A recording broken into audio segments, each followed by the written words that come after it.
pain at in extension. And she has pain before the barrier.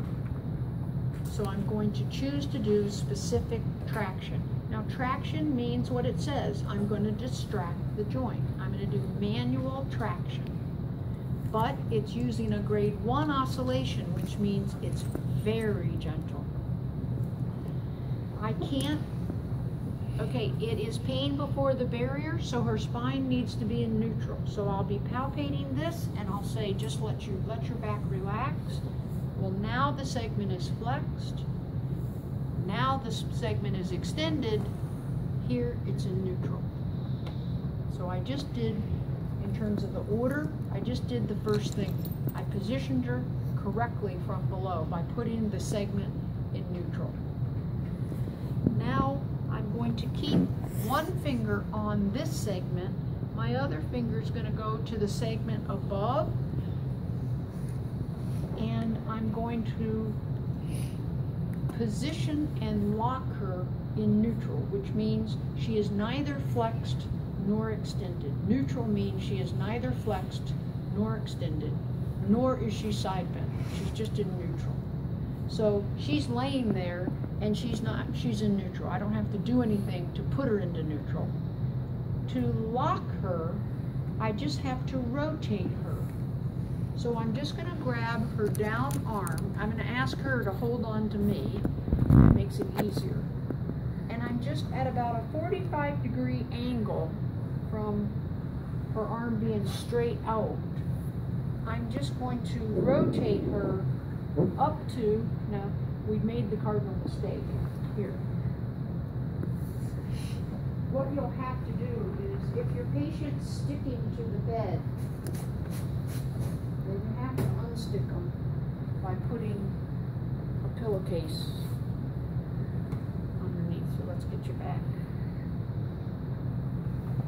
Make sure you're neutral. Okay, so she's in neutral.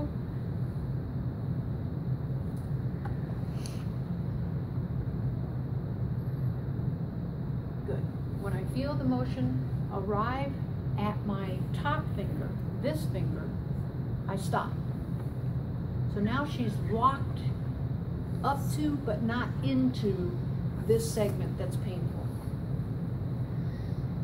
The hand that we just pulled out goes behind her head, or some people ask them to hold their other hand. I don't care for this technique, but other people love it.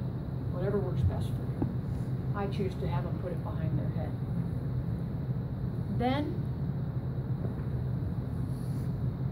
I have to have one finger on the painful segment. My next finger goes on the segment below. And to lock her from below, I have to advance the top leg in front of the bottom leg. So I'm just going to take the top leg and bring it in front of the bottom leg, and then I can rotate her pelvis until I feel the rotation arrive at this finger. So now, and if I'm worried about her legs flipping off the table, then I'll have to move her further away from the edge. This is when it's an advantage for them to have their shoes on, because the shoes help to provide traction on the table. To perform the technique of specific traction, I have to get down really low, because that same premise of having my breast below her pelvis holds true. I don't want to work too hard, so I'm going to raise the table up here, because I don't want to see anybody laying over the top of their patient. So you get down like this. Now she is locked from above and below, up to but not into the painful segment.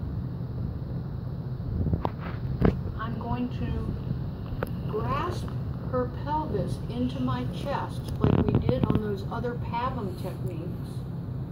And then literally I am going to take some breaths in and out. And what's going to happen, because I'm standing like this,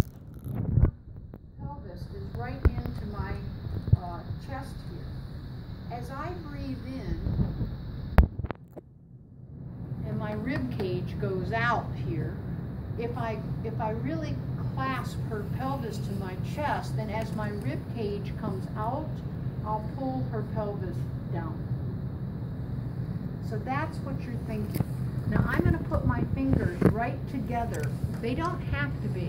One of the things about locking is where your hands are become irrelevant. The motion will go where I want it to go because I've locked her. As soon as I start to put force through this spine, it's going to go to the segment I've left free to move. So, but I'll show you what I'm talking about. So we're at this segment. Okay? Now watch what happens when I take a breath in.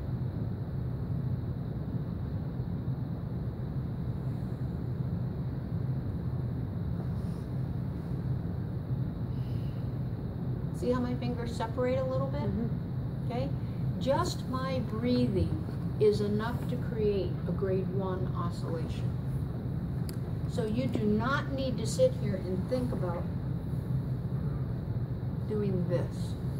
Because if you tried to do that, you're probably going to do a grade 6.